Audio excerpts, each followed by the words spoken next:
Hello everyone, most welcome in the UPSC study official. मैं हूं चंचल और ये है मेरा मोबाइल नंबर। यदि आप तैयारी कर रहे हैं यूपी पीसीएस की, आरओ एआरओ की, बीईओ की, एचयू की, तो आप मुझसे संपर्क कर सकते हैं। पहली बात कि कल का जो मेरा वीडियो था उसको अब तक लगभग 227 लोगों ने देखा है और आप लोगों के जो मैसेज आए हैं वो मैसेज मुझे प्रेरित करते हैं दोबारा एक नए वीडियो को बनाने के लिए। पहली बात तो ये है कि जिन लोगों ने हमसे मुख्य परीक्षा प्रोग्राम में जुड़ने के लिए मैसेज किया है, आप लोग को बहुत बहुत धन्यवाद। आप लोग को बहुत जल्द उसकी पूरी डिटेल दे दी जाएगी। ये वीडियो स्पेशली उन लोगों के लिए है जिनको यूपी पीएससी 2026 में मेंस एग्जाम देना है। अभी इसमें बहुत सारे लोग बोलेंगे कि पहले हम प्री तो पास हो जाएं, उसके बाद हम मेंस की बात करेंगे। तो खैर, जिनको लग रहा है कि वो नहीं हो पाएंगे तो ये वीडियो उनके लिए नहीं है। देखिए, लोक सेवा आयोग की परीक्षा में सफल होने के लिए सफल जो सबसे बड़ा रास्ता है वो जाता है मुख्य परीक्षा के साथ। क्योंकि मान लीजिए आपका प्री हो जाए और आप मुख्य परीक्षा में उत्तर लिख ना पाए। बहुत लोग ऐसे हैं जिनको लगता है कि मैं एक बार प्री पास हो जाऊं तो मेंस में झंडे क्या करूंगा, झंडे गाड़ दूंगा। लेकिन मैं ऐसे बहुत लोग को जानता हूं जो पिछले 4-5 साल से लगातार मेंस लिखते हैं लेकिन इंटरव्यू कॉल तक नहीं होती। और बहुत सारे लोग ऐसे हैं जो लगातार 4-5 साल से पेपर देते हैं पर वो पीटी परीक्षा को ही क्वालिफाई नहीं कर पाते। देखिए, अगर आप पीटी परीक्षा क्वालिफाई नहीं कर पा रहे हैं तो आपको एक बार अपने ऊपर विचार करना चाहिए कि क्या आपने वास्तव में पीटी की तैयारी मेंस से की है, मन से की है, या फिर आपके सारे फैक्ट क्लियर हैं या आपके कॉन्सेप्ट क्लियर हैं। पीटी परीक्षा को असफल होने का दो मुख्य कारण है। एक कारण तो क्या है, आयोग की निर्ममता है। दूसरा क्या है कि आप कुछ छोटी छोटी गलतियां करते हैं और वो छोटी गलतियां आप हर साल करते हैं और वो गलतियां इतनी गलतियां हो जाती हैं कि आपको समझ नहीं आ रहा होता कि यार हम पीटी में फेल क्यों हो जा रहे हैं। आपको लगता है कि बहुत सारे लोग ऐसे होते हैं जो आपसे कम समय में पढ़ के पीटी परीक्षा को पास कर लेते हैं, जबकि ऐसे बहुत सारे लोग होते हैं जिनको बहुत सारी चीज़ें रटी होती हैं लेकिन उसके बाद भी वो पेपर में छोटी छोटी गलतियां करके आते हैं और प्री परीक्षा में असफल हो जाते हैं। यदि आपका प्री एग्जाम नहीं होता, पिछले 3-4 साल से नहीं हो रहा है, तो आप हमसे संपर्क कर सकते हैं। बाकी मुख्य परीक्षा के लिए जिन लोगों ने भी जो है अब तक अपना रुझान दिखाया है, बहुत जल्द ही मतलब कल या परसों तक आपको पूरी डिटेल दे दी जाएगी और आपको बैच में ऐड भी कर दिया जाएगा। तो देखिए, ये वीडियो स्पेशली क्या है, यूपी पीसीएस 2026 की तैयारी में हमको जो मुख्य परीक्षा देनी होती है तो मुख्य परीक्षा देने से पहले हमें कुछ डायरेक्टिव वर्ड्स जिनके बारे में जानना चाहिए। क्योंकि हमारा जो उत्तर होता है वो किसी भी प्रश्न का उत्तर उसके डायरेक्टिव वर्ड से क्या होता है, निर्धारित होता है। क्योंकि डायरेक्टिव वर्ड्स वो हैं जिनके आधार पे आप उत्तर को लिखना प्रारंभ करते हैं। ऐसे बहुत सारे शब्द हैं जिनके बारे में आपने पहले सुना होगा, जैसे परीक्षण कीजिए, परीक्षण कीजिए। देखिए, ये वीडियो जो है 2-3 सीरीज में आएगा क्योंकि ऐसे बहुत सारे शब्द हैं जिनको एक वीडियो में बताया नहीं जा सकता। आपके रिस्पॉन्स के ऊपर डिपेंड करता है कि हमें अगला वीडियो इस पर बनाता हूँ या नहीं। जैसे कहीं पर लिख के आएगा समीक्षा कीजिए, समीक्षा कीजिए। कहीं पर लिख के आता है रेखांकित कीजिए, रेखांकित कीजिए। इन सबसे पहले आप ये समझ लीजिए कि डायरेक्टिव वर्ड्स होते कौन से हैं और कैसे उनको एनालाइज किया जाता है। पिछले 2018 से लेकर 2024 तक के जो पेपर हुए हैं यूपी पीसीएस के, इन पेपरों को एनालाइज करने के बाद तथा यूपीएससी के जो मुख्य परीक्षा के पेपर होते हैं उनको एनालाइज करने के बाद एक मैंने लिस्ट बनाई है। इस लिस्ट को आप देख सकते हैं कि आपसे सामने जो डायरेक्टिव वर्ड्स या फिर जिसको हिंदी में बोलते हैं निर्देशक शब्द, निर्देशक शब्द वो किस प्रकार से आपकी परीक्षा में पूछे जाते हैं, जो आपकी पूरी की पूरी उत्तर की रूपरेखा को तय करते हैं। तो देखिए, जो निर्देशक शब्द होते हैं वो लगभग इतने टाइप के आपसे प्रश्न में पूछे जाते हैं। जैसे पहला जो होता है वो होता है बेसिक अंडरस्टैंडिंग टाइप के वर्ड। अभी हम एक एक करके सब पे आएंगे। दूसरा, एनालिटिकल टाइप के वर्ड। तीसरा हमारा आता है क्रिटिकल थिंकिंग टाइप के वर्ड्स। फिर हमारा चौथा आता है ओपिनियन आर्गुमेंट टाइप वर्ड्स। फिर हमारा प्रेजेंटेशन टाइप के वर्ड्स और फिर हमारा कंपैरिजन टाइप के वर्ड। ये जो जितनी भी पिछले परीक्षाएं हुई हैं, मुख्य परीक्षाएं, तो मुख्य परीक्षाओं के आधार पे ये सारे शब्दों की मैंने एक लिस्ट बनाई है। और लगभग लगभग आपके पेपर में ऐसे जो है 24 से 26 शब्द हैं जो परीक्षाओं में पूछे गए हैं। और ये 24 से 26 शब्द जो है इनके आधार पे जो है किसी प्रश्न का उत्तर बदल जाता है। जैसे मान लीजिए आपके सामने एक प्रश्न पूछा जाए और उसी में पूछा जाए कि आप इसका परीक्षण कीजिए, परीक्षण कीजिए। जैसे उस प्रश्न के पीछे ये शब्द लगाया गया तो उसका उत्तर बदल जाएगा। या फिर उसी के पीछे लिखा जाए समीक्षा कीजिए तो उसका उत्तर बदल जाएगा। आपको उत्तर लेखन प्रोग्राम को जानने से पहले या फिर उत्तर लेखन करने से पहले इन शब्दों को भली भांति एक बार जान लेना है। तो सबसे पहले आप ये कुल जो 24 या 26 या फिर 27 टाइप के जो वर्ड्स होते हैं, इन वर्ड्स को एक एक करके पहले समझ लीजिए। फिर एक एक करके सारे वर्ड्स पे हम एग्जाम्पल के साथ बात करेंगे ताकि आपके मन में जितने भी कन्फ्यूज़न हो वो दूर हो जाए। और मैं आपको बता रहा हूँ, देखिएगा इस वीडियो को बनने के बाद बहुत ही कम लोग इस वीडियो को देखेंगे, लेकिन देखिएगा ये वीडियो कॉपी बहुत होगा और इस वीडियो के आधार पे बहुत सारे लोग वीडियो बनाएंगे। जैसे पहला हमारा शब्द है बेसिक अंडरस्टैंडिंग टाइप के वर्ड, और ये शब्द जो है आपको परीक्षा में हमेशा दिखाई देंगे। जैसे आपको किसी परीक्षा में एक प्रश्न दिखाई देगा कि वर्णन कीजिए, मतलब वहाँ पर लिख के आएगा डिस्क्राइब कीजिए, या फिर प्रश्न में लिख के आता है स्पष्ट कीजिए, एक्सप्लेन करिए, संक्षेप में लिखिए मतलब ब्रीफ एक्सप्लेन करिए, परिभाषित कीजिए, डिफाइन कीजिए। तो ये जो शब्द होते हैं, इन शब्दों का शाब्दिक अर्थ होता है कि आपको बेसिक अंडरस्टैंडिंग टाइप का चीज़ों को लिखना होता है। एक शब्द हमारा होता है एनालिटिकल टाइप के वर्ड। एनालिटिकल टाइप के वर्ड का मतलब क्या है कि प्रश्न में आपको लिख कर आएगा विश्लेषण कीजिए, एनालाइज करिए, परीक्षण कीजिए, एग्जामिन करिए, विवेचना कीजिए, एलुसिडेट करिए, व्याख्या कीजिए, इंटरप्रेट करिए। देखिए आप अंग्रेजी के शब्दों को जरूर समझ लीजिए, क्योंकि बहुत सारे प्रश्न होते हैं जिनको अंग्रेजी में पढ़ने के बाद प्रश्न की रूपरेखा आसानी से समझ आ जाती है। तो जितने भी लोग हिंदी माध्यम के हों वो अंग्रेजी शब्दों से अभी से ही भली भांति परिचित हो लीजिए, क्योंकि आपकी मुख्य परीक्षा के प्रश्नों को अंग्रेजी में समझना ज़्यादा आसान हो जाता है एज कम्पेयर टू हिंदी। आप अपना उत्तर हिंदी में ही लिखिए, लेकिन अंग्रेजी से बैर मत रखिए, ठीक है। अब देखिए जैसे क्रिटिकल थिंकिंग टाइप के वर्ड, तो वहां पर लिख के आएगा आपको आलोचनात्मक परीक्षण कीजिए। धैर्य रखिएगा, अभी मैं आपको एक एक करके सब पर प्रश्न भी दिखाऊंगा और कैसे चेंज होता है आपको मैं ये भी दिखाऊंगा। समीक्षा कीजिए, ठीक, समीक्षा कीजिए, इसका रिव्यू करिए। समालोचनात्मक समालोचना कीजिए, क्रिटिकल एनालाइज कीजिए, मूल्यांकन कीजिए, इवेलुएट करिए, आकलन कीजिए, एसेस करिए। कुछ शब्द जो होते हैं वो आर्गुमेंट बेस्ड टाइप के शब्द होते हैं, जैसे चर्चा कीजिए, डिस्कस करिए, टिप्पणी कीजिए, कमेंट करिए, क्या आप सहमत हैं, डू यू एग्री, तर्क प्रस्तुत कीजिए, गिव योर आर्गुमेंट या फिर आर्गुमेंट। कुछ शब्द जो होते हैं वो हमारे प्रेजेंटेशन टाइप के शब्द में श्रेणी में आते हैं, जैसे रेखांकित कीजिए, हाईलाइट, आउटलाइन करिए, संक्षेप में बताइए, समराइज कीजिए, सूचीबद्ध कीजिए, लिस्ट एनुमरेट कीजिए, ठीक है। फिर हमारे पास आते हैं कंपैरिजन टाइप के, तुलना कीजिए, कंपेयर कीजिए, अंतर बताइए, डिफरेंस बताइए। तो आपको देखिए परेशान होने की ज़रूरत नहीं है कि यदि मैं इन सब की पीडीएफ जो है आपको उपलब्ध करा दूंगा। आप इस नंबर पे कई सारे ग्रुप हैं, उन नंबर से आप जुड़ सकते हैं, और डिस्क्रिप्शन में भी हमारा ग्रुप है, उसमें भी आप ऐड हो सकते हैं। इसकी कोई कॉस्ट नहीं है। आप हमारा एप्लीकेशन भी डाउनलोड कर सकते हैं, और एप्लीकेशन की का लिंक जो है वो डिस्क्रिप्शन में दिया हुआ है, या फिर आप जो है प्ले स्टोर से द उड़ान स्टडी ऑफिशियल को डाउनलोड कर लीजिए। वहाँ भी आपको ये सब चीज़ें मिल जाएंगी, फ्री ऑफ कॉस्ट में मिल जाएंगी। तो चलिए हम एक एक करके इन वर्ड पे आते हैं। और दूसरी बात क्या है कि इस सीरीज में 3 या 4 वीडियो बनेंगे, क्योंकि एक ही वीडियो में सारी बातों को मैं बताने लगा तो लगभग 4 घंटे का वीडियो हो जाएगा। तो प्रयास करते हैं छोटे छोटे वीडियो के माध्यम से ये सब चीज़ें आपको क्लियर हो जाएं। तो चलिए एक एक करके शब्दों पे अपने आते।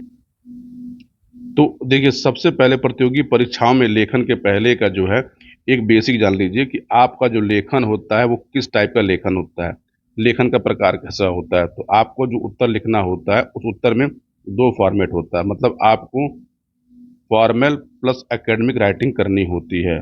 फॉर्मल प्लस एकेडमिक राइटिंग करनी होती है, इसका मतलब क्या होता है पहले इसको समझ लीजिए कि जब तक आप इन चीज़ों को समझेंगे नहीं तब तक आप हमेशा मेंस एग्जाम के लिए परेशान रहेंगे। इसका मतलब है कि ना तो कहानी के टाइप में लिखनी है, ना तो कहानी लिखनी है, मतलब ना तो नरेटिव करना है, ना ही आपको पर्सनल ओपिनियन देना है, ना तो आपको पर्सनल ओपिनियन देना है। आपका जो उत्तर लेखन होता है, आपका उत्तर जो होता है वो हमेशा थर्ड पर्सन में लिखा जाता है। आपका उत्तर हमेशा थर्ड पर्सन में लिखा जाना चाहिए। जैसे आप लिखते हैं मैं मानता हूँ, मैं मानता हूँ, मैं मानता हूँ, ये गलत है, यह हमें करना चाहिए। तो आपको यहाँ पे लिखना चाहिए यह देखा जाता है, यह देखा जाता है। तो आपको इन सब चीज़ों को भी जानने की ज़रूरत है, क्योंकि ये छोटी छोटी चीज़ें होती हैं जो आपको मुख्य परीक्षा में एक एक दो दो नंबर आगे बढ़ाती हैं, और यही आपके अंतिम चयन में महत्वपूर्ण भूमिका अदा करती है। तो चलिए अपने शब्दों पर आया जाए और शब्दों की दुनिया में देखा जाए कि हमारे सामने जो प्रश्न आते हैं उन प्रश्नों के सामने जो टेल वर्ड लिखते हैं, और टेल वर्ड किस प्रकार से प्रश्न की रूपरेखा तय कर दे। तो चलिए हम लोग सबसे पहले लेते हैं अब ब्रीफ अंडरस्टैंडिंग टाइप के प्रश्न, यानी पहला हमारा जो टाइप है नंबर ए, इसको बोलते हैं बेसिक अंडरस्टैंड टाइपिंग वर्ड। तो जैसे देखिए इसमें जो प्रमुख शब्द आता है, तो पहला एक शब्द है वर्णन कीजिए।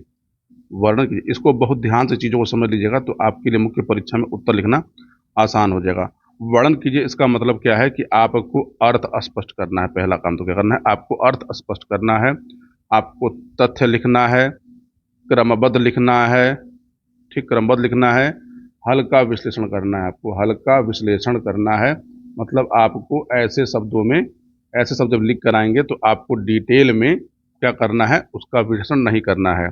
जैसे आपके सामने प्रश्न आए कि 1857 की क्रांति का वर्णन कीजिए। 1857 की क्रांति का वर्णन कीजिए। अब देखिए यहाँ पर ये लिख कर आया वर्णन कीजिए, ठीक है। तो देखिए अगर मान लीजिए मैं ये लिखता कि 1857 की क्रांति का प्रभाव लिखिए या फिर प्रभाव बताइए, तो प्रश्न बदल जाता। मैंने यहाँ पे क्या लिखा है, वर्णन कीजिए। अब वर्णन करने का मतलब क्या है कि आपको 1857 की क्रांति का वर्णन करना है। अब इस वर्णन में क्या क्या लिखेंगे आप, तो वर्णन में लिखेंगे आप कारण लिखेंगे, पहला काम तो है। फिर आप क्या लिखेंगे, प्रमुख घटनाएं लिखेंगे। फिर आप क्रांति की प्रमुख घटनाएं लिखेंगे। अब घटनाओं में क्या है, जैसे मेरठ में क्या हो रहा था, दिल्ली में क्या हो रहा था, लखनऊ में क्या हो रहा था, ठीक, उसमें जो नेता थे उनके बारे में लिखिए। फिर आप इसका परिणाम लिखिए। फिर आप इसका परिणाम लिखिए। फिर आप लिखिए ईस्ट इंडिया कंपनी में क्या परिवर्तन हुए।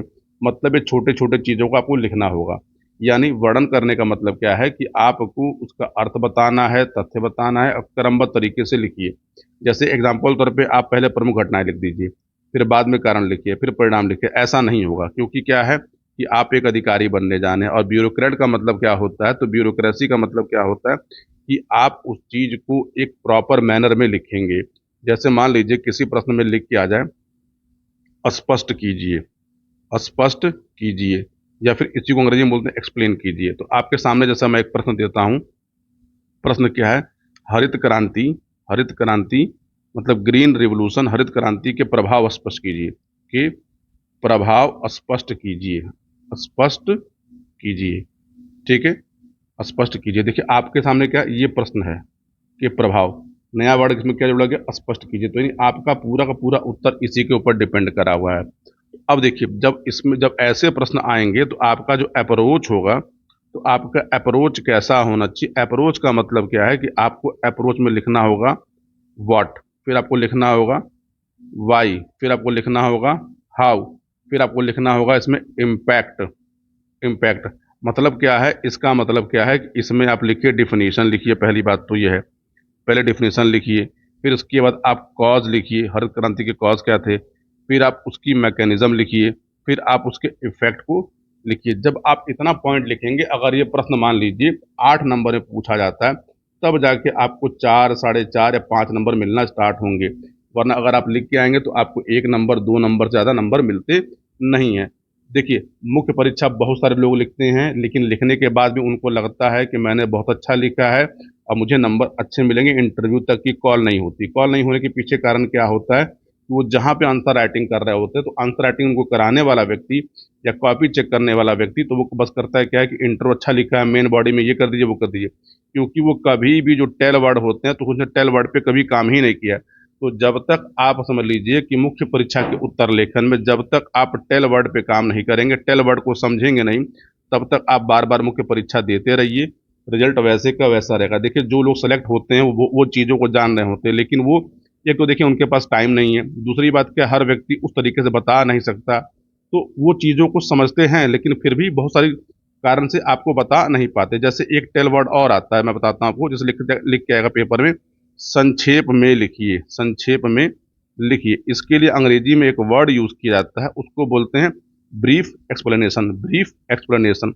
यानी आपको इसका मतलब क्या है कि आपको सीमित शब्दों में, हालांकि आयोग में सभी प्रश्नों का उत्तर किसमें लिखना है, आपको सीमित शब्दों में लिखना। सीमित शब्दों में, सीमित शब्दों में सार, सीमित शब्दों में सार मतलब समरी लिखिए, सार, केवल कोर पॉइंट आपको लिखना है, केवल कोर पॉइंट।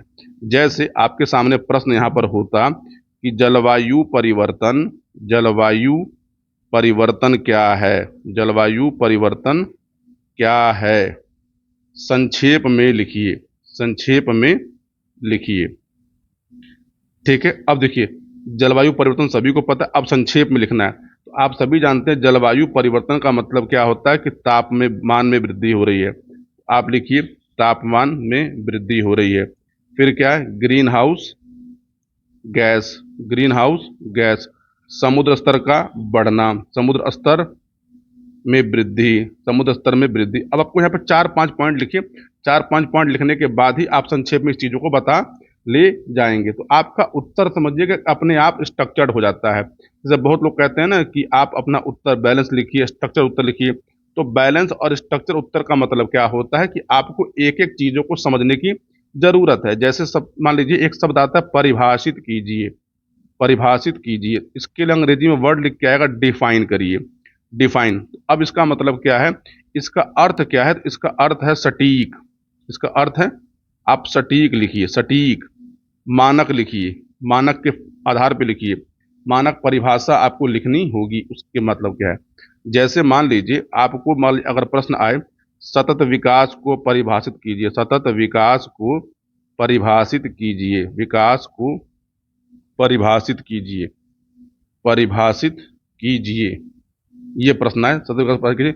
भारत सरकार द्वारा, भारत सरकार द्वारा इसके लिए, इसके लिए, इसके लिए चलाए जा रहे, चलाए जा रहे योजनाओं, योजनाओं, योजनाओं का वर्णन कीजिए, योजनाओं का वर्णन कीजिए। अब सोच लीजिए कि आपको एक ही प्रश्न में आयोग ने क्या किया, दो टेल वर्ड दिए, दो टेल वर्ड दिए। पहला उसने क्या किया कि सतत विकास को परिभाषित कीजिए, पहला वर्ड दिया। फिर उसने क्या कहा, भारत सरकार द्वारा इसके लिए चलाए जा रहे योजनाओं का वर्णन कीजिए। यानी आपका उत्तर जो है इन दो चीजों पर डिपेंड करना चाहिए। तो सतत विकास की जो परिभाषा है, आप अपनी परिभाषा नहीं लिखेंगे। तो सतत विकास किसका प्रोग्राम है, तो सतत विकास की परिभाषा आप दो आधार पर लिख सकते हैं। तो देखिए पहला क्या है, क्योंकि आप भारत हैं तो नीति आयोग के आधार पर एक परिभाषा लिख सकते हैं आप, हैं ठीक। दूसरी परिभाषा क्या है, तो इसकी परिभाषा सतत विकास किसकी देन है, तो सतत विकास जिसकी देन है उसके आधार पर इसकी परिभाषा लिखिए। आप सिंपल परिभाषा लिखेंगे तो आपको नंबर जब मिलने होंगे दो, इस पर तो आपको नंबर मिलेगा आधा। अब उसके बाद भारत सरकार द्वारा इसके लिए जो चलाए जा रहे प्रोग्राम है, इन प्रोग्रामों की योजनाओं को एक एक करके बताइए। और उसके बाद देखिए कि भारत सरकार और इसके लिए क्या कर सकती है। देखिए ब्यूरोक्रेसी का शाब्दिक अर्थ ये होता है कि ब्यूरोक्रेसी में आपको पॉजिटिव वर्क दिखाना होता है, और पॉजिटिव वर्क दिखाने के लिए आपको सरकार की योजनाओं को सहायता लेना होता है। तो इन सब चीज़ों को समझना आपको होगा मुख्य परीक्षा लिखने के लिए। देखिए एक बार में ही सारे शब्दों की जो है परिभाषा या मैं बता आपको नहीं सकता। जैसे एग्जाम्पल तौर पे आज आपको जो है मैंने इस वीडियो में क्या बताया, इस वीडियो में मैंने आपको जो केवल बेसिक अंडरस्टैंडिंग टाइप के जो वर्ड होते हैं केवल उनके बारे में बताया। यानी आप समझिए कि एक टाइप ये होता है, दूसरा एनालिटिकल टाइप है, तीसरा क्रिटिकल टाइप है, चौथा हमारा ओपिनियन आर्गुमेंट टाइप के प्रश्न होते हैं, पांचवा हमारा प्रेजेंटेशन टाइप के, फिर हमारा कंपैरिजन टाइप के होते हैं। तो इन चीज़ों पे मतलब समझिए कि इस पर मुझे 4-5 वीडियो अगर मैं बनाऊंगा 20-20 मिनट के, तब जाके चीज़ें होंगी। अभी मैंने प्रश्न को बहुत शॉर्ट लिया है, तो अभी मैं इस सीरीज को चलाऊंगा, लेकिन ये सीरीज चलनी है नहीं चलनी है ये डिपेंड आपके ऊपर करता है। मुख्य परीक्षा के जो मैंने आपको कल एक प्रश्न लिख के दिखाया था, तो अगली बार से आपको मैं पूरा का पूरा मुख्य परीक्षा के प्रश्नों को लिख के एक एक करके दिखाऊंगा भी कि कैसे मुख्य परीक्षा में उत्तर लेखन किया जाता है।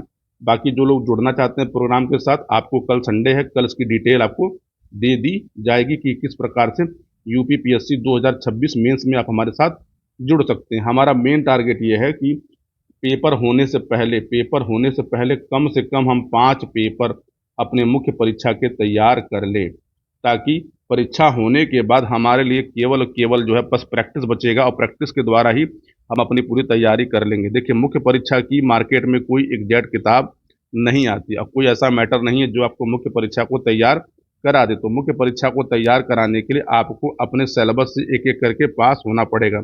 मैं बोलता हूँ कि देखिए मुख्य परीक्षा की तैयारी आप चाहते तो खुद से कर लीजिए, किसी से मत जुड़िए। लेकिन आप जब किसी संस्था से, किसी व्यक्ति से जिसको इस चीज़ का अनुभव है, मुझे मुख्य परीक्षा लिखने का, मुख्य परीक्षा में आंसर राइटिंग कराने का ठीक ठाक अनुभव रहा है, तो आपके साथ एक तो देखिए होता है क्या, आपका एक अप्रोच बदल जाता है। दूसरा क्या, आपको जो चीज़ें पता होती हैं शायद उसमें कुछ चीज़ें वैल्यू ऐड हो जाती हैं। दूसरा सबसे बड़ा महत्वपूर्ण क्या होता है कि आपके अंदर एक जो होता है रूटीन आपका जो है वो फॉलो होना स्टार्ट हो जाता है। तो ये सब चीज़ें मिल के आपको जो है सफल बनाती हैं। तो मुख्य परीक्षा में जो लोग हमसे जुड़ रहे हैं उनको बहुत बहुत धन्यवाद। जिन लोगों की भी क्वेरी आई है, आपको कल तक सारी क्वेरी आपकी दूर कर दी जाएगी।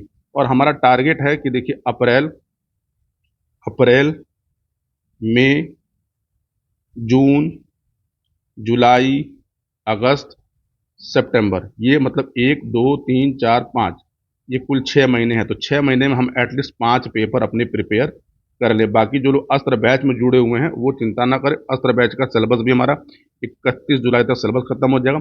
तब समझिए आपके पास अक्टूबर और नवंबर, ये 2 महीने आपके पास बचेंगे, जो प्री परीक्षा के लिए बहुत ही पर्याप्त है। और प्री परीक्षा के लिए भी हमारे कुछ छोटे छोटे प्रोग्राम आ रहे हैं, आप उससे भी जुड़ सकते हैं। बाकी ये नंबर है, इस नंबर पे आप व्हाट्सएप कर सकते हैं, कॉल करके बातचीत भी कर सकते हैं।